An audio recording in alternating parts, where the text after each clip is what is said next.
Vous savez, lorsque l'on commence à parler de manteau spirituel, beaucoup supposent que l'on revient à l'Ancien Testament. Mais nous devons comprendre l'intelligence des opérations spirituelles afin de pouvoir les apprécier.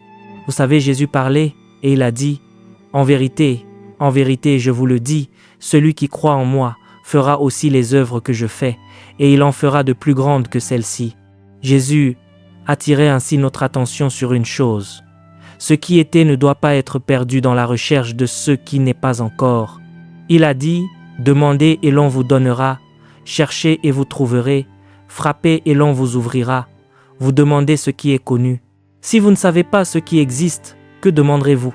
Mais vous cherchez ce qui est inconnu. » Il nous dit ainsi qu'il doit y avoir une compilation du passé, du présent et de l'avenir, parce que Jésus est le même hier, aujourd'hui et éternellement. Il est celui qui était, qui est et qui vient. L'idée fondamentale derrière les manteaux est donc une tentative de l'Esprit de rassembler les grâces et les possibilités d'autrefois, afin qu'une génération ne perde pas son héritage. Dans le Cantique des Cantiques, chapitre 4, verset 4, la parole nous parle des armes de nombreux guerriers. Ton cou est comme la tour de David, bâtie pour être un arsenal. 1000 boucliers y sont suspendus, tous les boucliers des héros. Ainsi, les grâces et les dimensions que ces hommes ont saisies en Dieu, lorsqu'ils sont montés au ciel, ne sont pas abandonnées. Le Saint-Esprit les capture et les conserve quelque part dans le monde spirituel parce qu'elles constituent l'héritage d'une génération. Il existe un arsenal dans l'esprit où sont gardés les boucliers et les armures des guerriers. C'est ce que nous appelons des manteaux. En effet, tout ce qu'ils ont accompli découlait de puissances qu'ils avaient trouvées en Dieu, et ces puissances sont conçues et articulées pour faire avancer le plan éternel de Dieu. Ainsi, lorsque leur mission prend fin, l'ensemble de ces grâces est préservé pour les générations à venir. Il serait insensé pour une génération de croire qu'elle n'a pas besoin des puissances et des grâces dans lesquelles les patriarches ont marché sous prétexte qu'elle veut accéder à ce qui est et à ce qui vient. C'est pas là l'intelligence du Saint-Esprit. Chaque grâce qui a visité la terre un jour sera encore utilisée. Et je veux que vous sachiez qu'il n'y a jamais eu sur terre une seule grâce qui ne soit venue de Jésus. Élie n'est donc pas séparé du Christ, car Jésus est l'auteur de la grâce. Cependant, Jésus n'a pas commencé son existence lors de son incarnation. Au commencement était la parole, et la parole était avec Dieu, et la parole était Dieu. Elle était au commencement avec Dieu. Toutes choses ont été faites par elle, et rien de ce qui a été fait n'a été fait sans elle. Ainsi, lorsque vous voyez une grâce se manifester dans l'Ancien Testament, c'est parce que les patriarches ont rencontré le Christ préincarné. Sur le plan des dispensations, une génération l'a vu lorsqu'une vierge lui a donné naissance. Mais les patriarches qui ont mis en mouvement la main de Dieu l'ont rencontré avant sa naissance. C'est pourquoi, dans Jean, chapitre 8, verset 58, Jésus disait « Abraham, votre père, a tressailli de joie à la pensée de voir mon jour. Il l'a vu et il s'est réjoui. » Les gens l'ont regardé et ont dit « Tu n'as pas encore 50 ans et tu as vu Abraham ?» Et il leur a répondu « En vérité, je vous le dis, avant qu'Abraham fût, je suis. » Abraham l'a rencontré avant qu'il ne revête la chair. Ainsi, tout ce que vous avez vu Abraham manifester était une grâce en Christ. Mais à présent que le Christ est venu, les choses qu'Abraham a manifestées constituent un héritage rassemblé qu'une génération peut saisir. Ces grâces ne sont pas hors du Christ, elles font partie du Christ. Il y a donc l'opération des manteaux et l'opération des grâces. Les grâces sont ce que nous recevons maintenant, après la résurrection du Christ, tandis que les manteaux sont les dimensions du Christ qui étaient accessibles avant qu'il ne prenne chair. Ces deux éléments se combinent pour vous permettre de manifester le royaume. Les manteaux sont liés aux hommes, parce que ce sont eux qui les ont reçus. Mais il ne s'agit pas seulement des hommes, ce sont des héritages en Dieu. En effet, lorsque vous étudiez les hommes, ils représentent des modèles et des dimensions de Dieu. Ainsi, lorsque nous parlons de manteaux, Nous parlons de grâce en Christ que certains hommes ont saisi. Avant de poursuivre cette vidéo, nous aimerions vous partager un message important. Si cette chaîne vous bénit, si les enseignements des différents prédicateurs fortifient votre foi et que vous aspirez à aller plus loin avec Dieu, nous vous recommandons vivement notre livre « Les généraux de Dieu ». Dans ce livre, vous découvrirez les habitudes spirituelles, le parcours, la consécration, les sacrifices et les principes bibliques qui ont marqué la vie des plus grands hommes et femmes de Dieu. Vous comprendrez également comment la puissance de Dieu s'est manifestée dans leur ministère et surtout, comment appliquer ces vérités bibliques dans votre propre vie afin de développer une relation plus profonde avec le Seigneur. Le lien pour vous procurer le livre se trouve dans la description de cette vidéo ainsi que dans le commentaire épinglé. Nous croyons sincèrement que cette lecture sera une source d'encouragement, d'inspiration et de croissance pour votre vie spirituelle. Merci pour votre soutien et votre fidélité à cette chaîne. Maintenant, revenons à notre enseignement. Accéder à ces dimensions implique de suivre les modèles qu'ils sont devenus. Laissez-moi vous montrer un passage de l'Écriture dans Genèse, chapitre 26, des versets 4 à 5. Lorsque Isaac s'apprêtait à fuir de Guérar vers l'Égypte pour survivre, Dieu l'a arrêté et lui a dit « Reste à Guérar, ne fuis pas. Je multiplierai ta postérité comme les étoiles du ciel. Je donnerai à ta postérité toutes ces contrées et toutes les nations de la terre seront bénies en ta postérité. » Ce sont les mêmes paroles que Dieu avait dites à Abraham. Si Isaac a pu entrer dans cette dimension, c'est parce qu'Abraham avait frayé un chemin dans l'esprit. Dieu lui a ensuite expliqué au verset 5 comment cela se produirait. Parce qu'Abraham a obéi à ma voix. Voilà les modèles. La raison pour laquelle vous pouvez marcher dans l'ordre abrahamique est que vous aussi, vous obéirez à ma voix, vous observerez mes ordres, mes commandements, mes statuts et mes lois. Lorsque nous parlons du manteau d'Abraham, nous ne parlons pas simplement d'un homme. Nous parlons des modèles qu'il a reçus et qui l'ont fait marcher dans certaines dimensions. Dieu enseignait à Isaac que ces modèles sont disponibles et que grâce à eux, il est possible de marcher dans la bénédiction. Si vous écoutez ma voix, si vous gardez mes ordres, mes commandements, mes statuts et mes lois, vous serez aussi bénis qu'Abraham. Cela signifie que tout ce qu'Abraham a fait, vous le ferez à votre tour parce que cette capacité est là, mais il existe un modèle pour la mettre en œuvre. C'est la même chose que Dieu a enseigné à Salomon dans le premier livre des rois, chapitre 3, au verset 14. « Et si tu marches dans mes voies, en observant mes lois et mes commandements, comme l'a fait David ton père, je prolongerai tes jours. » Cela signifie que ce que David a manifesté, vous pouvez aussi le manifester si vous gardez cette consécration, car David est un modèle. Ainsi, quand nous parlons de manteau, nous parlons de porte d'accès aux puissances d'autrefois, afin de pouvoir affronter ce que ces hommes ont affronté en leur temps, car les ténèbres qu'ils ont combattues n'ont pas disparu, elles sont toujours là. Si vous voulez affronter un roi, vous devez connaître en Christ quelque chose qu'Élie connaissait. Sinon, face à un roi, vous serez soumis. Jésus n'avait pas nécessairement besoin d'affronter directement les rois de cette manière, parce que Élie l'avait déjà fait et Élie portait quelque chose du Christ. Si vous voulez savoir comment affronter et vaincre les rois, vous devez voir le Christ à travers l'opération d'Élie. La raison pour laquelle nous sommes parfois faibles, c'est parce que nous voulons nous couper des oracles de Dieu révélés au Père et commencer quelque chose de entièrement nouveau. Ce qui était est ce qui est et ce qui sera. C'est pourquoi de nombreux chrétiens ne peuvent pas affronter les rois. Lorsque Jésus marchait sur la terre, il n'a pas cherché à faire des discours au roi. Même lorsqu'il s'est tenu devant Pilate, il est resté silencieux. Pilate lui a dit « Tu ne me réponds rien ?» Il a répondu « Je suis né et je suis venu dans le monde pour rendre témoignage à la vérité. » Et l'on peut se demander pourquoi il n'a rien fait contre le roi. C'est parce qu'il l'avait déjà fait à travers Élie. Si vous voulez savoir comment le Christ affronte et vainc les rois, vous devez trouver la dimension du Christ qu'Élie portait.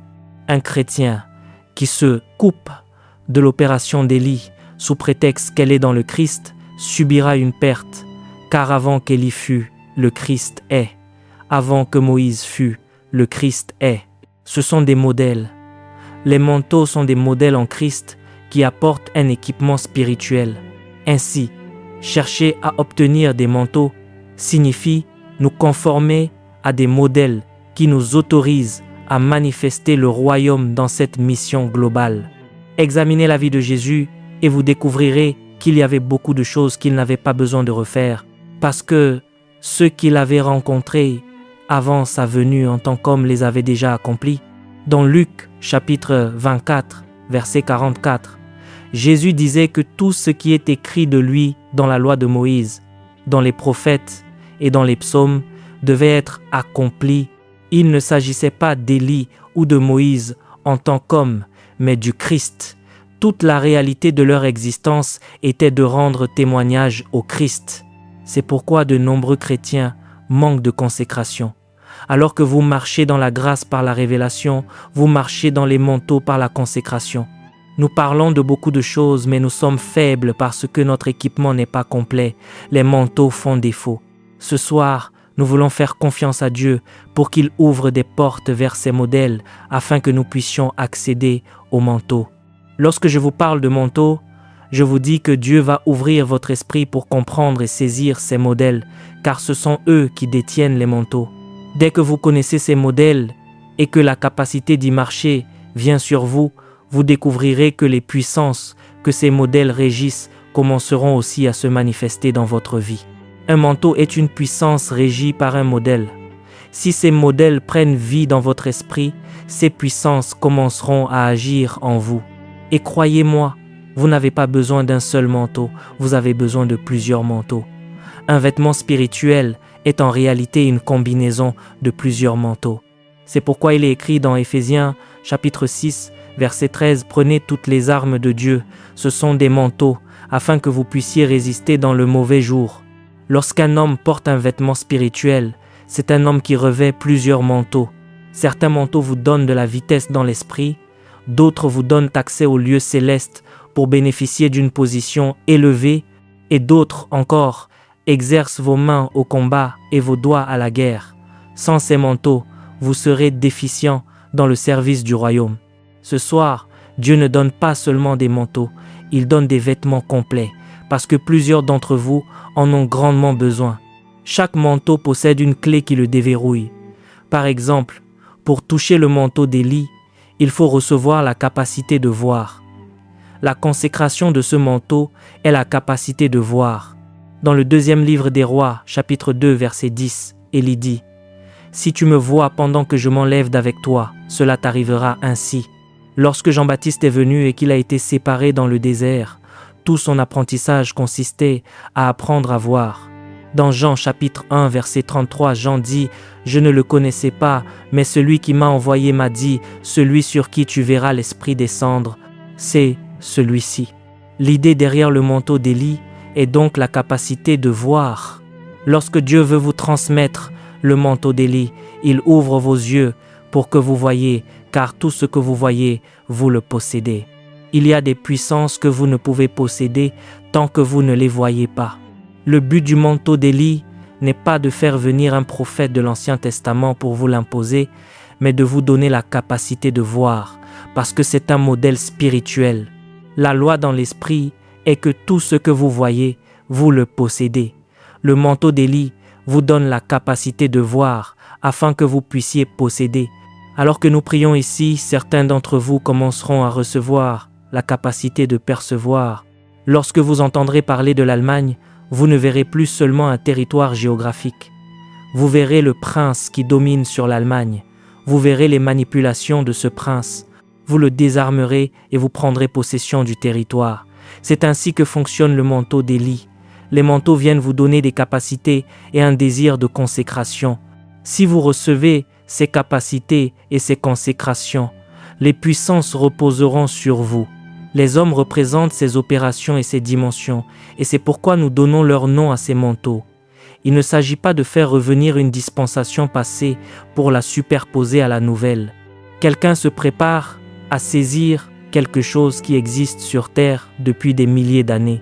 Comment pensez-vous que certains hommes deviennent des dirigeants? c'est le manteau davidique. Il y a un manteau qui vient sur vous et qui fait que, même si vous êtes rejeté par votre famille ou par votre génération, les gens n'auront d'autre choix que de s'incliner devant vous, parce que ce manteau forme les rois. David était un jeune berger rejeté. Lorsque le prophète est venu pour l'oindre, son père a présenté 7 de ses fils et a oublié David. Mais le prophète voulait oindre Eliab, et Dieu a dit « Ne prends point garde à son apparence et à la hauteur de sa taille, car je l'ai rejeté. » Il y a une différence entre être écarté et être rejeté. Eliab n'a pas été rejeté pour une corruption de cœur, il a été écarté. Dieu vous rejette si votre cœur est corrompu, mais il vous écarte si vous n'êtes pas prêt ou si vous n'êtes pas l'élu. Et 7 fils ont été écartés parce que le manteau était destiné à quelqu'un qui se trouvait dans le désert. Cet homme n'avait aucune formation ni instruction formelle, mais le manteau est sensible. Lorsqu'il est venu sur lui, nous avons découvert la clé du manteau davidique, un cœur brisé. Il était un homme selon le cœur de Dieu. Son cœur était brisé. Dans le psaume 51, au verset 17, David s'est prosterné lorsque le prophète l'a repris, disant « Les sacrifices qui sont agréables à Dieu, c'est un esprit brisé. Ô Dieu, tu ne méprises pas un cœur brisé et contrit. » Ainsi, lorsque nous parlons du manteau davidique, nous parlons du pouvoir d'exercer la royauté et le gouvernement, mais la clé en est le brisement. Si ce manteau vient sur quelqu'un ici ce soir, la consécration requise sera l'humilité et le brisement. Vous découvrirez que durant les 3 à 5 prochains mois, Dieu commencera à mettre l'accent sur l'humilité et le brisement, car la couronne ne peut reposer sur une tête remplie d'orgueil. C'est l'ordre davidique. Et écoutez-moi, nous avons besoin de nombreux dirigeants parmi nous, de nombreux hommes dont la parole fait loi, mais ils devront saisir ce manteau davidique qui fait des hommes des rois. Il y a aussi le manteau de Paul. Tout ce que vous avez vu dans l'Écriture y a été consigné pour notre instruction.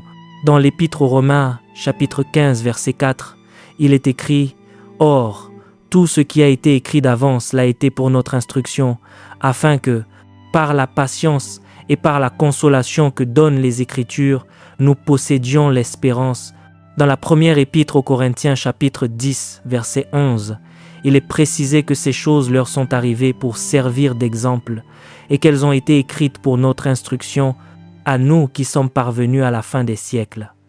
L'objectif est de nous fournir une intelligence spirituelle afin de savoir comment agir lorsque nous voyons ces modèles. Rappelez-vous ce qui s'est passé lorsque David était poursuivi par le roi Saül.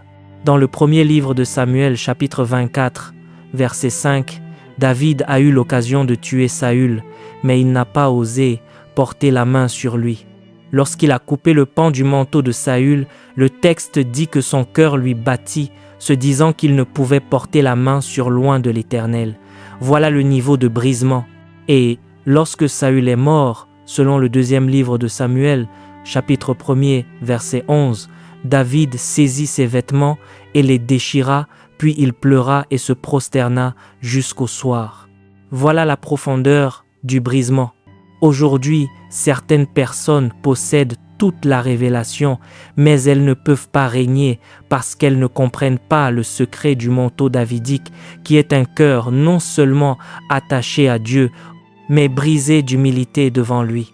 Lorsque nous parlons de manteau, nous parlons de modèles et de dimensions en Dieu qui apportent l'équipement nécessaire à l'avancement du royaume. Le manteau de puissance est un manteau de compréhension. Ce que vous ne comprenez pas, vous ne pouvez jamais le posséder. Dans l'Épître aux Éphésiens, chapitre 3, des versets 4 à 6, il est expliqué que les secrets autrefois cachés sont révélés dans ces derniers jours par ces saints apôtres et prophètes, afin qu'en les lisant, vous puissiez comprendre ce mystère et opérer dans la même puissance. Cela signifie que, pour accéder au manteau paulinien, vous devez avoir la compréhension. Dans tout domaine où la compréhension vous manque, vous ne pourrez jamais exercer d'autorité. Vous pouvez être proche d'une dimension sans y marcher. Elle restera verrouillée tant que vous n'aurez pas cette autorité. Lorsque Job se plaignait et que Dieu lui est apparu, La première chose que Dieu a dite fut: « Qui est celui qui obscurcit mes desseins par des discours sans intelligence? Déclare ce que tu sais, si tu as de l'intelligence. » Cela signifie qu'il n'y a pas d'autorité sans compréhension.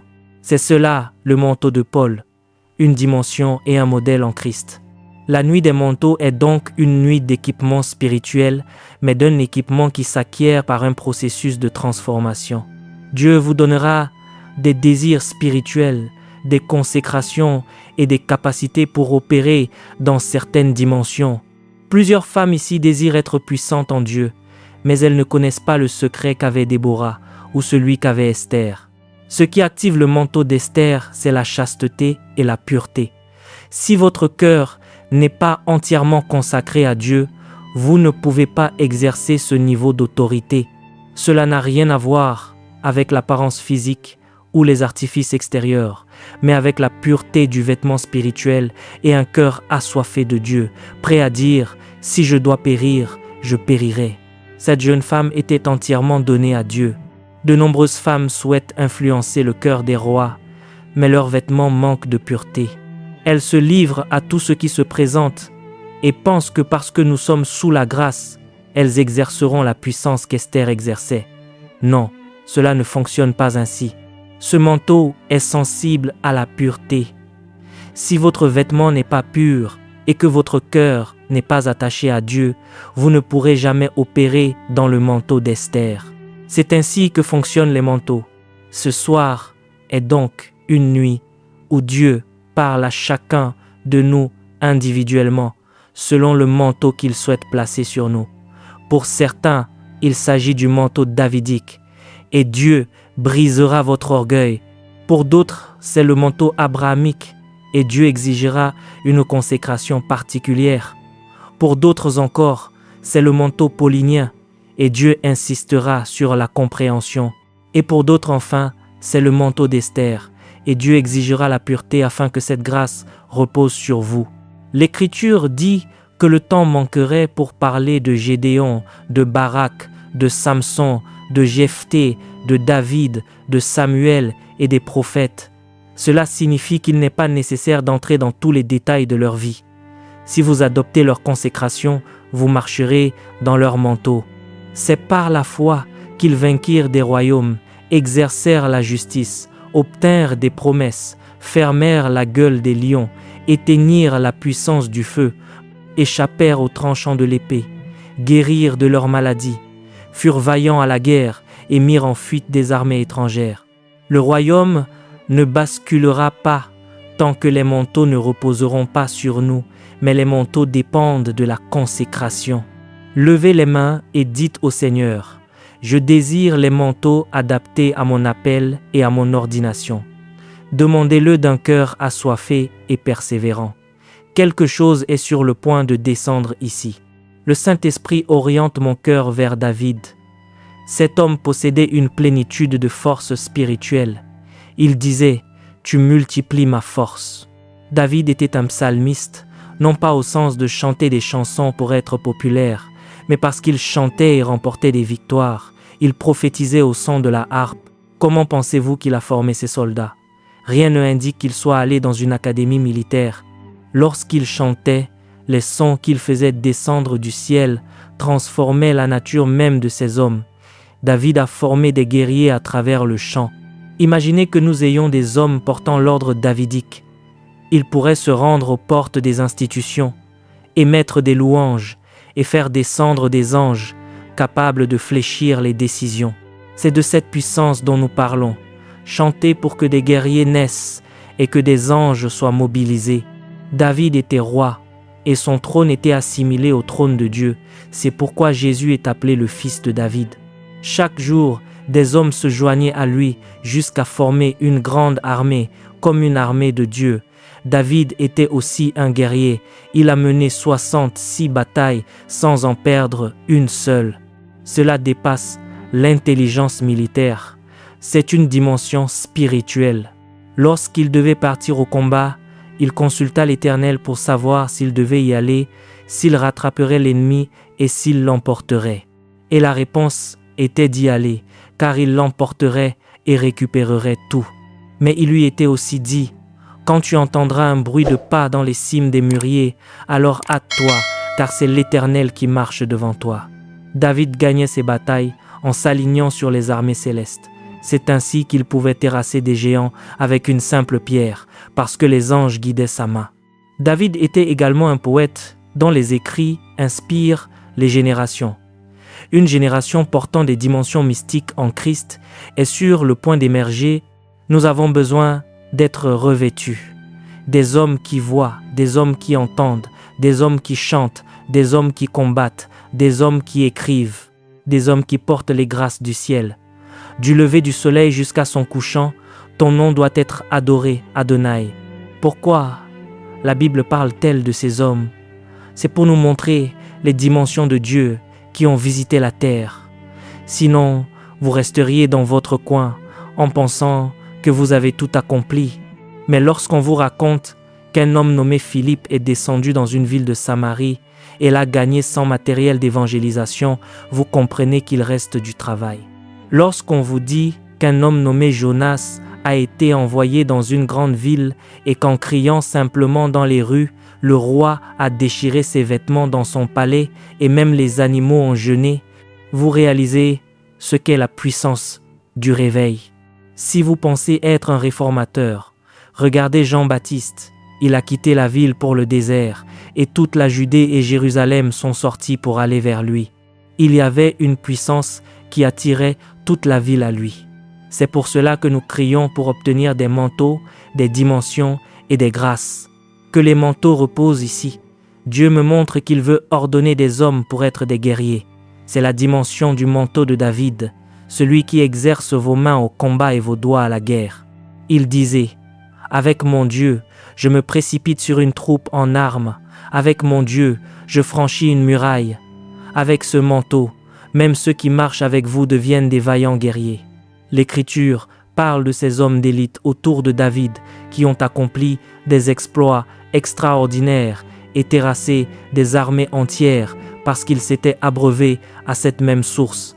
Je proclame sur vous ce soir le vêtement des guerriers, le manteau des guerriers, la grâce des guerriers. Recevez ce manteau maintenant. Recevez cette grâce. Soyez assoiffés de cette présence. Le manteau d'Élie, le manteau davidique, le manteau abrahamique, le manteau de Déborah, le manteau de Paul, le manteau de Pierre, le manteau de Joseph.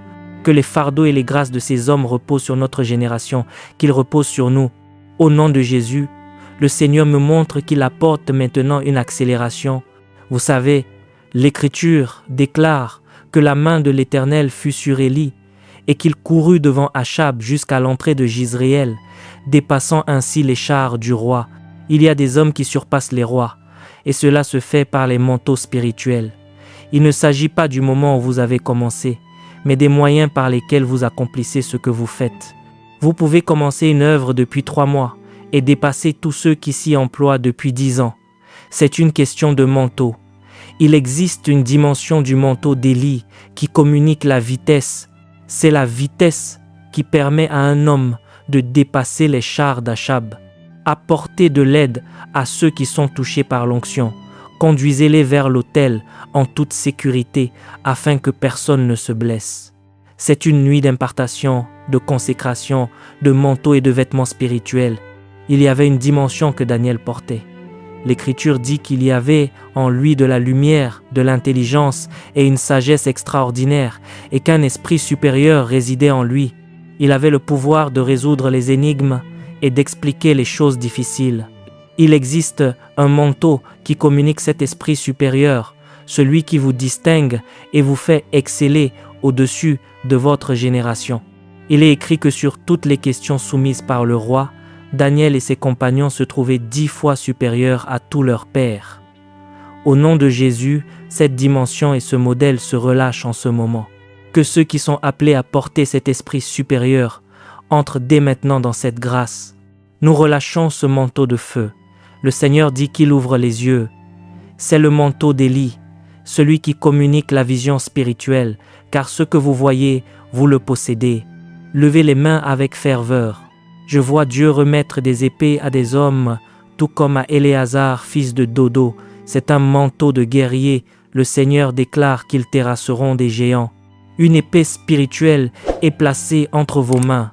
Recevez ce manteau de guerrier dès maintenant. C'est la capacité divine de terrasser les géants qui s'abattent sur vous en ce moment. Le Seigneur dit qu'il suscite des hommes et des femmes selon le modèle de Joseph, des personnes qui dirigeront dans les palais, dans les villes, dans les institutions et dans tous les lieux de responsabilité. La dimension de Joseph repose sur vous. Où que vous alliez, vous serez établis en responsable. Dieu vous préservera et vous ferez prévaloir son règne. Voici venir le mandat davidique. Une grâce d'évangélisation et de guérison se relâche en ce lieu. Des hommes prieront et les malades se lèveront de leurs fauteuils roulants. Alors que ces paroles sont déclarées, des impartations et des installations spirituelles s'accomplissent dans les cœurs. Il y a de nombreux géants qui se dressent contre les desseins de Dieu. Et si ces obstacles ne tombent pas, le royaume ne pourra pas avancer. C'est pourquoi Dieu suscite des vainqueurs de géants. David avait des compagnons d'armes qui ont également terrassé des géants, tout comme Goliath avait des frères. L'Écriture parle d'Abishai, d'Elhanan, de Jonathan et de Sibécaï. Tous ces hommes vaillants ont abattu des géants. David n'était pas le seul. Toute une armée de vainqueurs de géants s'est levée avec lui. De même qu'il existe des alliances dans les ténèbres, il existe des alliances dans la lumière. Il y a des géants dans les institutions, dans les gouvernements et dans nos cités. Mais Dieu suscite aujourd'hui des hommes capables de les affronter. Père, que la grâce de renverser les géants et de déplacer les montagnes repose dès maintenant sur eux. Le Seigneur me montre qu'il revêt des hommes du vêtement de réveil. Ce sont des manteaux de réformateurs. Jonas en portait un, Jean-Baptiste en portait un, et Jésus en était la plénitude. Ce sont des hommes dont le cri fait trembler les nations et amène les cœurs à la repentance. Père, que ce vêtement de feu repose sur eux dès présent. Le Seigneur a dit à Abraham que sa postérité posséderait la porte de ses ennemis et qu'en regardant vers le nord, le sud, l'est et l'ouest, toute la terre qu'il verrait lui serait donnée. Il a dit à Josué que tout lieu que foulera la plante de son pied lui serait donné en héritage. Sachez que le royaume est votre héritage. Au Seigneur appartient la terre et tout ce qu'elle renferme.